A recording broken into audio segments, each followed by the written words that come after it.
Hello and welcome to Impactability, the Nonprofit Leaders Podcast. This is a show that explores the landscape of the nonprofit organization, big and small, offers some incredibly helpful information and resources, and gives nonprofits a place to share ideas and get advice. I'm your host, Joe Turner. Our show is sponsored by Sukup Strategic Solutions, offering a wide variety of services to help nonprofits maximize their impact. So let's get into solving the problems that might be plaguing your nonprofit. Thanks for joining us on Impactability today. I've dubbed today's episode the most amazing feel-good fundraising story ever. And before you start prejudging what this is going to be all about, I promise you, this is just a feel-good story. Let me set the scenario. It's a story of a nonprofit that's been in existence for over 100 years. Everything's going well, but they decided that to better serve their community, they wanted to ramp up more. They wanted to do more. That's what I'm talking about when I say feel good. Our guest today is going to tell us the story of this organization and how they got the team together to tackle fundraising in a host of ways. So do you hire fundraisers to start that process? Do you get some of the current staff to add it to their list of duties? Do you do both? What else do you do? And in the end, how did things turn out? By the end of the podcast today, you're going to want to see the movie. It's such a feel-good story. Becca Zebovitz is our guest today. She's the Director of Donor Services for Orthodox Union, a religious organization that supports the Orthodox Jewish community around the world through Jewish teen outreach, kosher food certification, Orthodox synagogues, many community outreach programs. She's joining us from her office in New York. So Becca, I can't wait to have you share this story with our listeners. Welcome to Impactability. Thanks so much. Very excited to be here. Excellent to have you. So the other day when we were first speaking, I didn't want to get off the phone. Literally, I was so fascinated with your story. I mean, there's a lot of pieces. Let's first start with a description of Orthodox Union, when it was founded and why, and for so many years, and all of that good stuff. Give us the background. Sure. The Orthodox Union was founded in the late 1800s. We were a conglomeration of synagogues. Early on, it was determined that one of the things that was needed by the Orthodox Jewish community was called a hechsher, which is a certification that something is kosher. So if you ever go to the store and you see a little U with an O around it, kind of looks like a registered trademark, but it's a U instead of an R, that's us, the Orthodox Union. And that means that your food is kosher. We certify about 70% of the products in the world that are kosher. And we cover products that come from about 60 different countries around the world. In addition to that, we serve the Jewish community. So we have programs for teens. We have programs on college campuses. We have programs for individuals with disabilities. We have programs that go to Israel. We have programs that serve people in Israel. We have programs that support Jewish learning, and on and on and on. So Becca, this isn't just a New York thing where your office is. This is national, international. What's the story? So we have offices across the U.S., Canada, and Israel. And like I said, we certify products in plants across 60 different countries.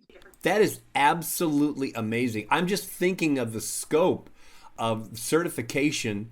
That's some serious work. Yeah.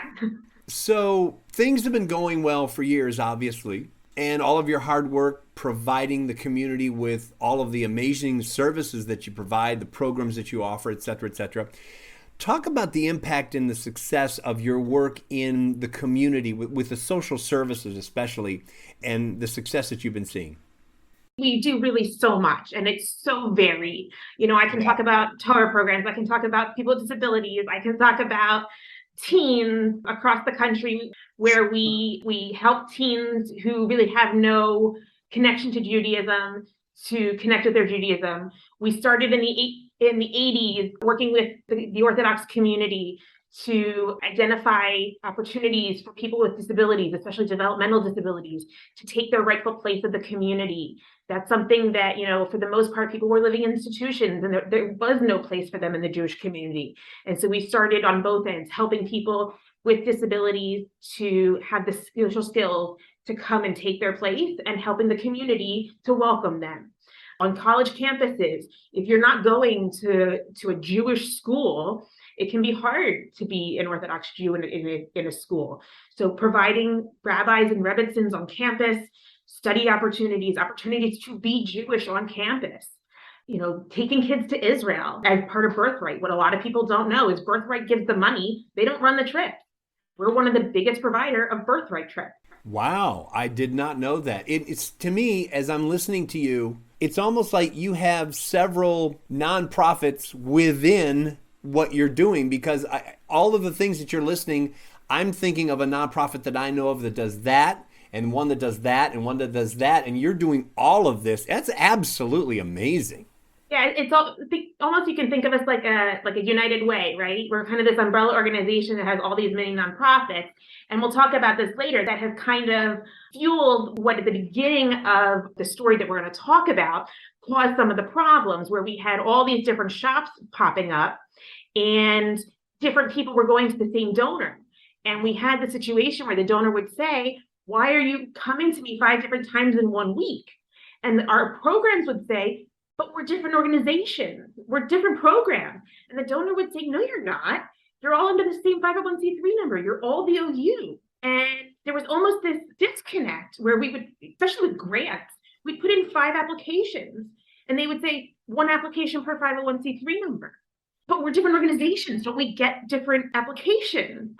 And there was this disconnect between how we saw ourselves and how the donor saw us. And we had to reconcile that. So in my book, though, it sounds that everything is just like it's a well-oiled machine and a lot of work going into a lot of different programs. Where did the idea of let's do something more in terms of our fundraising, how did that all come about? We had a certain amount of money and we had a certain amount of what we could do. And in a lot of different places, we were making a big impact. Each region, each program in each region wanted to grow. And we said, we're serving this many kids in this region and we could be serving X plus. We're serving this many synagogues. We could be serving this many more. We're serving this many seniors. We could be serving this many more. And to do that, you need money. And so so the decision was made by leadership. If you want to grow, you got to raise it. And so what would happen is that they brought in a couple of people who actually had a fundraising background. But what they did was they said to the people in the regions, in the programs, if you want to expand your program and we think it's great and we want you to, you got to raise the money. We're bringing in this support. We're bringing in this help, and they're going to walk you through it. And we're going to start you slow, but you have to raise the money. We're going to come back to the discussion on donor response in a little bit, because I think there's a lot more to discuss, and I love this. We're speaking with Becca Zebovitz about the change in landscape at her organization, actually an increase of everything. They're doing so much, they want to do so much more. And for every nonprofit listening to our program, you know as well as I do, you want to do more, it's going to cost more. You need more. So fundraising is key here. So we're going to take a quick break here, but when we come back, we're going to get into more of how things transpired, how things began to change in terms of their fundraising culture within their nonprofit. This is such a good story. We've just scratched the surface. We'll be right back. This is Impactability, the Nonprofit Leaders Podcast. I'm your host, Joe Turner. Sometimes there's just not enough hours in the day to get the work at your nonprofit done. Souk Up Strategic Solutions can help. We handle all kinds of projects, especially the ones you can't seem to get to. Fundraising, marketing, grant writing, communications, and more. With Souk Up Strategic Solutions, you'll have a team of nonprofit professionals working for you. You'll have more hands on deck, reduce overhead, and increase efficiency. For a free consultation on how we can help lighten the load at your nonprofit, visit SoukUpStrategicSolutions.com. Maximize your impact with Souk Up Strategic Solutions. Welcome back to Impactability, the Nonprofit Leaders Podcast. I'm your host, Joe Turner. Today we're speaking with our guest, Becca Zebovitz, about the Orthodox Union, about how they turned to fundraising to continue the amazing work, how they increased all of their fundraising efforts, and the changes that they had to go through, some of the hardships, some of the easy days. And we're going to talk about the thank you day in just a minute. You'll find out what that's all about. But first, let's get back into it. So there comes that day. Okay, everybody, we're going to fundraise. We're going to get serious. We're going to really fundraise. How did that all go down? And what was the response from the staff? The leadership went to the different regions and the different programs and said, you're really great at running programs. We want to expand your program. To do that, we need you to fundraise. It's now part of your job. We're not going to put you on your own. We are going to support you, and we're going to bring in somebody to help you, and we're going to run a couple of seminars, and we're going to start you slow with a small goal, but it's now part of your job. Having now talked to a lot of those people and having been around at the time and talking to some people that I knew, what the program people heard was the OU has decided that everyone is now going to commute on a unicycle. Bob in accounting has ridden one before. He's going to make a YouTube video. Everyone is expected to be proficient by Friday. And it's a little bit of an exaggeration, but not by much. People just froze. A lot of them were social workers. A lot of them were rabbis, educators. What did they know from fundraising? So they had brought in somebody who started a month before me. And I remember he was going to cover a lot of different things. And he was going to teach us how to fundraise. He came to a conference, a staff conference, and he's talking to us about fundraising. And, he's an amazing guy. And he actually ended up being probably my first mentor in fundraising. But at the time, he was the guy in the suit who was coming down teaching us how to fundraise. And he's talking about how Rosh Hashanah, the Jewish New Year, is coming up. And he says, so this is a really good time to reach out to your donors, your big donors. Wish them a happy Rosh Hashanah, happy New Year. And I remember at the time I was the administrative assistant, and it was my job to send out what we called the donor notification. Someone makes a donation in honor of somebody, in memory of somebody, they get a card. It says, you should know that somebody made a donation in honor of you, very generous. This is what we do. Okay. So I raised my hand. I'm into this. The people who buy lots of cards, I should reach out to them. And he kind of looks at me and he says, well, how much do we charge for cards? I said, $2. He goes, $2? He decided that he was going to teach our staff about the culture of philanthropy, but he didn't want to scare anyone. So he scheduled a thank you day. As a Jewish organization, we are open on Christmas. So what are you going to do on Christmas? If you've ever been out on Christmas, you have your own subway car. So what are we going to do?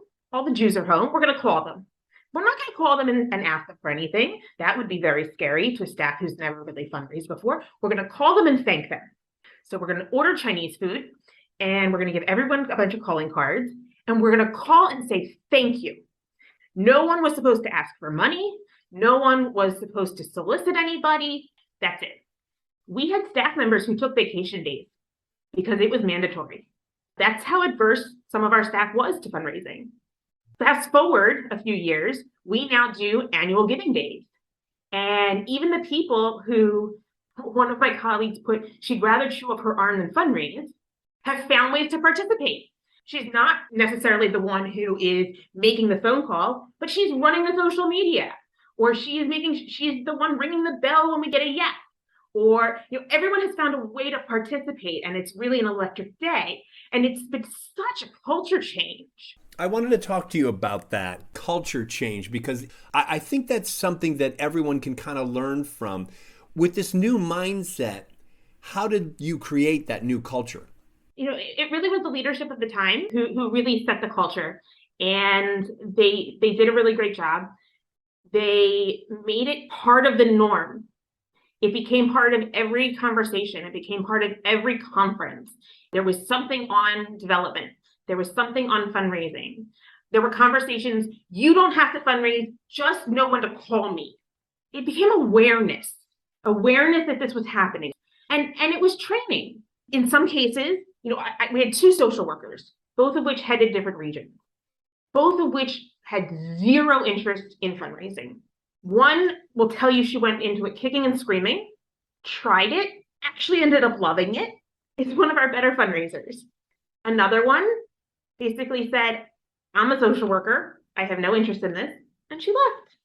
Now, at this point, I'll use Yachad as the example because having worked in that department, I know it the best. Yachad has gotten to the point where they've realized that programmers are not necessarily fundraisers and fundraisers are not necessarily programmers. After going through a couple iterations of hiring a fundraiser to run the region or a programmer to run the region and do both, there are a few people who can do both, not so many. They've gotten to the point where they now have a programmer and a fundraiser in most of their regions, because they recognize that they're two different professions and they really need someone focused on each. That's great. I love to hear that, because that was part of the reason I wanted to have this conversation. I think the underlying story there is you never know who on your staff could be a great fundraiser if given A, the opportunity, and B, the tools. I absolutely agree. Given the opportunity and the tools. And I think that that's something that we experienced, that we said, here's one person who's going to support 15 people. And that's unreasonable. If you're gonna ask your staff to fundraise and you're gonna ask them to step out of their comfort zone, you need to support them. And you need to either provide them with professional training, or you need to have a one-on-one mentor who's going to work with them in an intense way. You're going to send them to some kind of boot camp. There's got to be some real hands-on, ongoing training, because it is its own profession. And you wouldn't say to someone, oh, you're a fundraiser.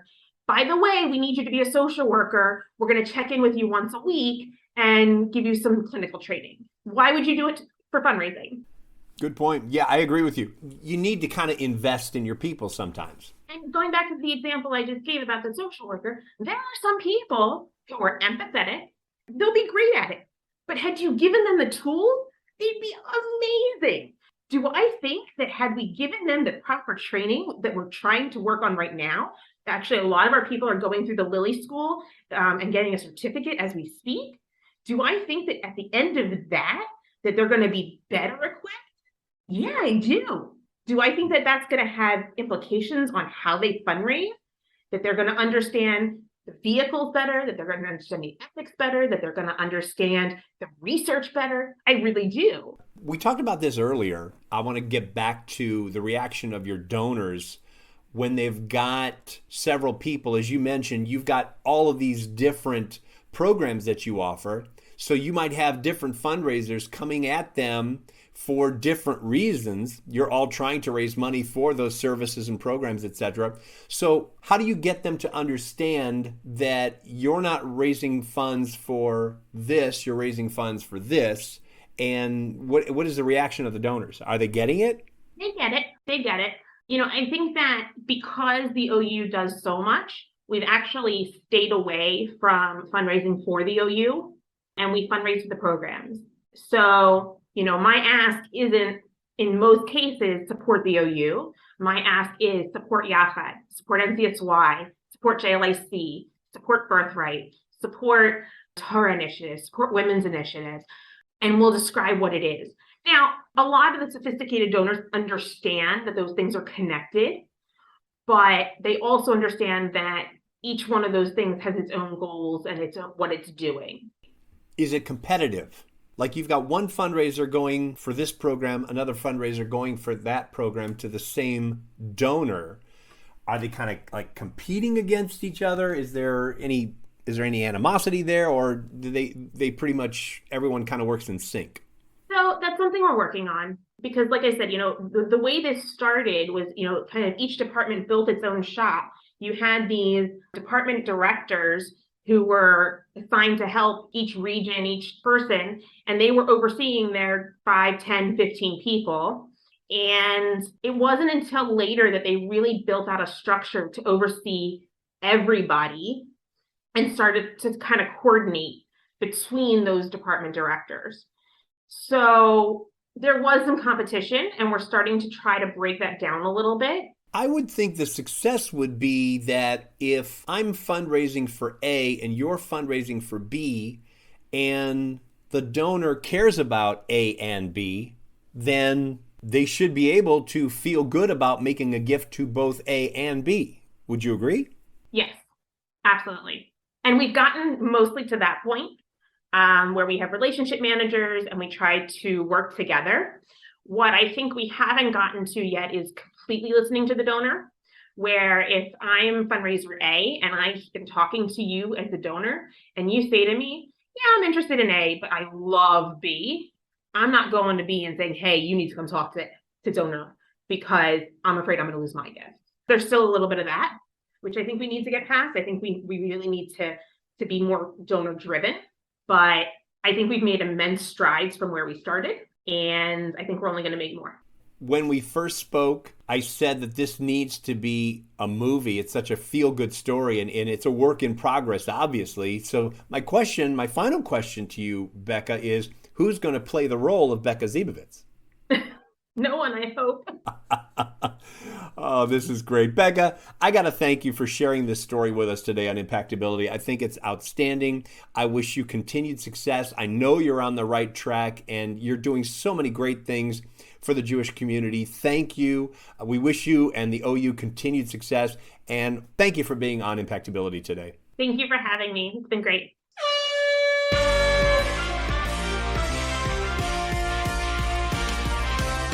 Once again, the sound of the horn means it is time for Coach's Corner, where we take the questions that you send us and we ask our impact coaches for their advice, their answers. What can they do to answer the question and give you some advice in the process? And today's question, another one that I've heard several times, and this way we're going to get a great answer to the question. Deborah Haley is our impact coach. Deborah, I know you've heard this one before. I've heard it before, but now we have you to give us the definitive answer. No pressure, but here is the question. Listen closely. I have been asked to join a board of directors for a local nonprofit. I don't know much about the organization other than I'm passionate about their cause and I think I can help. What are some questions that I should ask and red flags I should look for before I decide to join? Deborah, as always, on Coach's Corner, you have 5 minutes to answer the question, and your 5 minutes begins right now. All right, let's go. Well, this is a really good question to delve into, and it's great for people that are considering joining a board, not to just do it because they're passionate, but to understand the organization and what it needs and how they can specifically help.